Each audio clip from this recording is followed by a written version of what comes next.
Cube. Débat, opinion et analyse. Explore toutes les facettes de l'actualité. Aujourd'hui, c'est le début de la semaine sans diète. Sans diète, c'est une initiative d'un organisme dont j'aime bien parler parce que ils ont une belle mission. C'est de nous rendre plus confortables dans nos corps, de lutter contre la grossophobie et de nous dire, si on veut bouger dans la vie, oui, d'accord, c'est une très bonne idée, mais il faut le faire pour les bonnes raisons. Il faut le faire pour sa santé et non pas pour maigrir. Et c'est l'organisme Équilibre. Et c'est vrai qu'en ce moment, plus que jamais, c'est pas nouveau, mais plus que jamais, entre autres à cause des réseaux sociaux, les pressions qui sont assez indues là, sur les personnes, que ça soit beaucoup de femmes, beaucoup de jeunes femmes, mais aussi de plus en plus d'hommes, pour maigrir, pour être comme on dit, pour avoir un corps qui réponde à certains critères qui sont vraiment poussés par l'industrie du fitness et l'industrie des diètes. Mais ça devient de plus en plus difficile de s'aimer tel que nous sommes. On va en discuter tout de suite avec Andréane Dufour-Bouchard, qui est nutritionniste. Elle est également chef de projet pour l'organisme Équilibre. Bonjour, Andréane. Bonjour. Alors, parlez-moi de ce thème de cette année, c'est Bougeons sans pression. Vous avez fait une belle campagne publicitaire aussi avec des vidéos pour dire aux gens, regardez, vous pouvez bouger pour les bonnes raisons finalement, mais mettez-vous pas de pression indue pour maigrir. Vous l'avez bien dit, il y a beaucoup de la culture de la minceur, de la musculation, être fit, un peu musclé, c'est très à la mode, c'est très valorisé. C'est souvent associé évidemment à la bonne condition physique, à la santé, à la performance, au bonheur, au bien-être. Mais en fait, la minceur garantit rien de tout ça.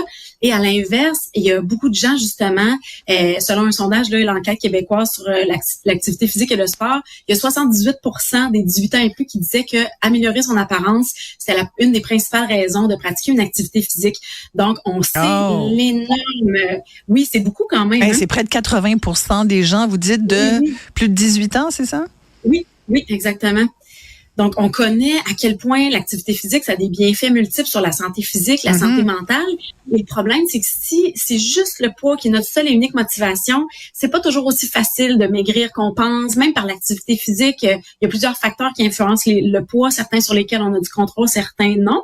Et quand l'idée est de maigrir rapidement par l'activité physique, ça fait en sorte souvent qu'on va choisir des activités probablement qu'on n'aimera pas nécessairement. On va prendre ce qu'on pense qui est le plus efficace. La fréquence va être très élevée, donc on sera pas nécessairement dans quelque chose qui peut s'inscrire dans notre routine quotidienne pour du long terme.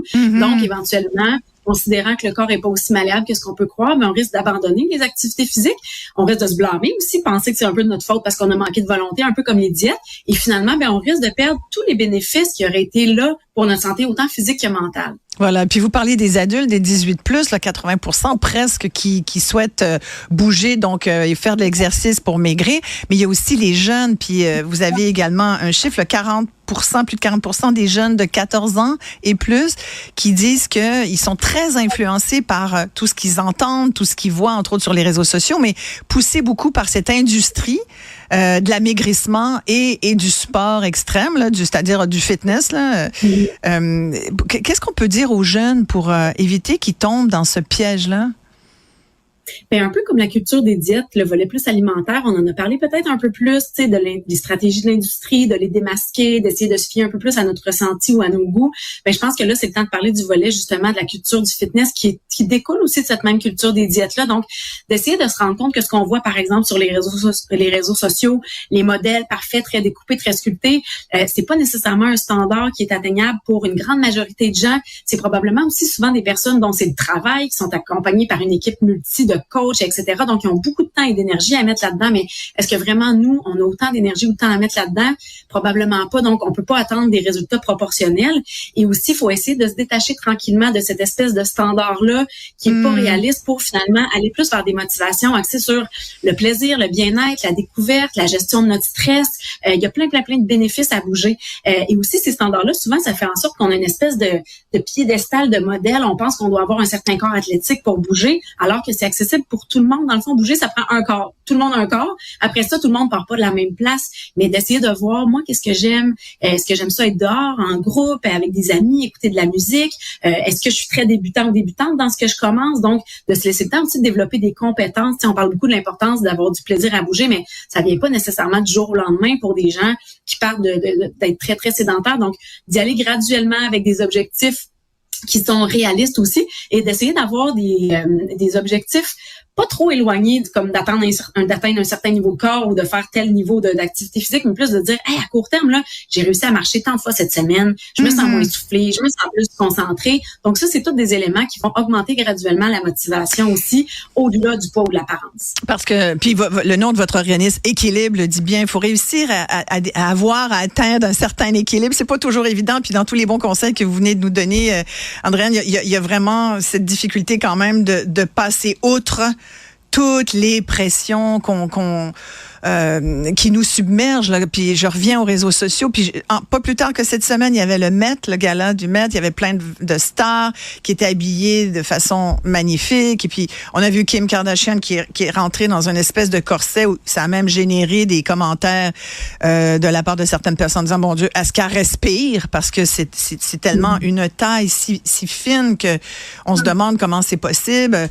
Une autre actrice qui avait pris apparemment des heures dans des selles d'Epsom pour pouvoir, un peu de la même façon, préparer son corps. Fait qu'il y a ces exemples-là qui sont des modèles pour nos jeunes, beaucoup nos jeunes filles aussi. Puis comment avoir ce discours sans être moralisateur, mais de leur dire quand même, ces modèles-là, c'est pas nous, puis c'est pas forcément sain. Comment trouver les bons mots pour pas avoir l'air non plus de prêcher puis d'être le parent fatigant, là. C'est pas toujours évident de trouver les mots. Oui. Non, effectivement. Je pense que c'est important d'en parler, justement, d'ouvrir la discussion. Mais après ça aussi, de dire, développer l'esprit critique. Je pense que ça, c'est une bonne voie pour les jeunes aussi, de se dire, est-ce que vraiment sur les réseaux sociaux, ce qu'on voit, c'est réaliste? Est-ce qu'on peut suivre finalement des comptes peut-être qui valorisent davantage la diversité corporelle, comme le compte d'Équilibre, par exemple, mais il y a plein d'autres comptes intéressants aussi qui parlent de ces sujets-là, qui démocratisent les corps et tout ça, bien avec mon corps, dose de psy. Il y en a beaucoup pour les jeunes en tête, qui ont du contenu vraiment intéressant. Donc, d'essayer d'amener aussi à développer cet esprit critique-là, puis d'aller peut-être un peu aussi vers comment ça me fait sentir, parce que des fois, on s'en rend pas compte, on défile notre fil de nos comptes sur les réseaux sociaux, puis finalement, on se met à se comparer, on se met à se sentir moins bien. Donc, d'y aller un petit peu aussi avec comment je me sens à l'intérieur. Est-ce que je me sens mal? Est-ce que je me compare? Donc, puis d'essayer d'amener aussi les jeunes à se dire, il y a les réseaux sociaux, c'est vrai que c'est très présent, on peut pas les éliminer non plus, mais la vie autour de nous, c'est quoi? C'est qui les gens autour de nous? De quoi ils ont l'air? Qu'est-ce qu'ils font? C'est un peu plus ça aussi la réalité. Donc, de discuter, puis on a un programme Équilibre qui s'appelle Bien dans sa tête, bien dans sa peau, qui propose des ateliers justement aux écoles secondaires, entre autres, que les profs peuvent animer auprès des jeunes pour justement discuter de ce sujet-là. Il y a le Ciel aussi qui a plein d'ateliers sur l'éducation numérique en ligne, l'intelligence émotionnelle en ligne, donc d'apprendre à développer cet esprit critique-là, parce qu'on pourra jamais atteindre ces standards-là, mais c'est pas des standards qu'on devrait atteindre non plus. Donc, d'essayer de prendre conscience de toute l'influence et aussi de prendre conscience qu'il y a toute une industrie qui se fait tellement d'argent sur le dos de ces insatisfactions-là. Donc, des fois aussi, c'est quelque chose dont on n'a pas conscience puis qui peut un peu nous amener à un peu nous révolter puis se dire, hey, moi, c'est pas vrai que je veux encourager cette industrie-là puis je veux pas embarquer là-dedans. Donc, les jeunes, je pense que ils sont intelligents, on peut leur en parler, ils sont plus ouverts puis peut-être des fois un petit peu plus au courant qu'on peut penser, mais d'en parler puis de préparer ça dès le plus jeune âge aussi, à l'adolescence, c'est sûr que là, on est plus exposé, mais quand on a un enfant très jeune, de le valoriser pour son apparence, c'est quelque chose qu'on a tendance à faire souvent, t'es beau, t'es belle, mais d'essayer plutôt de valoriser le corps pour tout ce qu'il est capable d'accomplir, d'amener à développer l'estime de soi pour sa personnalité, pour ce qu'on est capable de faire aussi, et justement de faire des associations, activité physique, plaisir, saine alimentation, plaisir, découverte, plutôt que d'associer toujours ça avec le contrôle du poids. Ça aussi, c'est comme très, très imbriqué dans notre société, mais on a des choses à déconstruire. Donc, d'essayer d'amener les jeunes à bouger, manger pour le plaisir, pour leur bien-être, pour la santé, au-delà de leur poids. Je pense que c'est une bonne base aussi qu'on peut leur apprendre dès l'enfance et d'apprécier leur corps pour tout ce qui leur permet d'accomplir et pas juste l'image qu'ils projettent. Voilà. Puis quand même, un mot pour montrer qu'on a quand même un peu évolué, parce qu'à une certaine époque, on était en plein dans la grossophobie. On a avancé quand même de ce point de vue-là. Aujourd'hui, on sait qu'on doit plus dire certains mots, qu'on doit plus utiliser certaines expressions, puis qu'on peut avoir une diversité de corps, puis que c'est tout à fait correct. Fait que on a un peu avancé quand même, il y a de l'espoir. Cette semaine, je le rappelle, ça a pour but aussi de dire on renonce aux diètes, on fait pas de régime. Ça veut pas dire qu'on se lance non plus dans du gavage de beignes, là, puis mais au contraire, on mange sainement, puis on pense à bouger. Et c'est bon pour notre santé mentale, puisqu'on est en pleine semaine de santé mentale, parce qu'il faut quand même le rappeler aussi, Andréane, tout ce que vous venez de nous décrire, parfois, ça nous encourage pas à avoir une bonne opinion de nous-mêmes, finalement. Non, absolument. Puis vous avez raison, il y a des beaux pas. On parle de plus en plus de grossophobie, mais reste qu'il y a encore beaucoup de préjugés qui sont omniprésents. Des fois, on s'en rend même pas compte qu'on les a, ou on pense dire à quelqu'un, « Oh, tu devrais bouger, toi, ça te ferait du bien, toi, parce que cette personne-là, c'est une personne grosse, mais on connaît pas nécessairement ses habitudes de vie. » Des fois, il y a des conseils qui se veulent bienveillants, mais qui sont non sollicités, qui peuvent venir aussi. Donc, d'essayer de faire abstraction du poids, exact. mais de se dire, de pas attendre d'avoir un certain poids pour commencer à bouger. Vraiment, tout le monde peut bouger. On n'a pas besoin d'être dans un corps athlétique. Et je cite ma collègue kinésiologue là, qui dit toujours la meilleure activité qu'on peut pratiquer, c'est celle qu'on veut répéter. Donc, d'essayer d'être dans cette optique-là, justement, d'être plus flexible, d'être dans le plaisir, d'être dans l'équilibre finalement aussi. Voilà. Hey, merci beaucoup. Alors, je rappelle, allez sur le site de l'organisme Équilibre. Il y a plein d'informations pertinentes et c'est une campagne donc pour essayer de repousser toutes ces images qu'on nous renvoie, ces messages là, pour nous inciter à finalement pas être fiers de ce qu'on est. Faut être fiers de ce qu'on est. Merci beaucoup, Andréane Dufour-Bouchard, qui est chef de projet pour l'organisme Équilibre. Merci.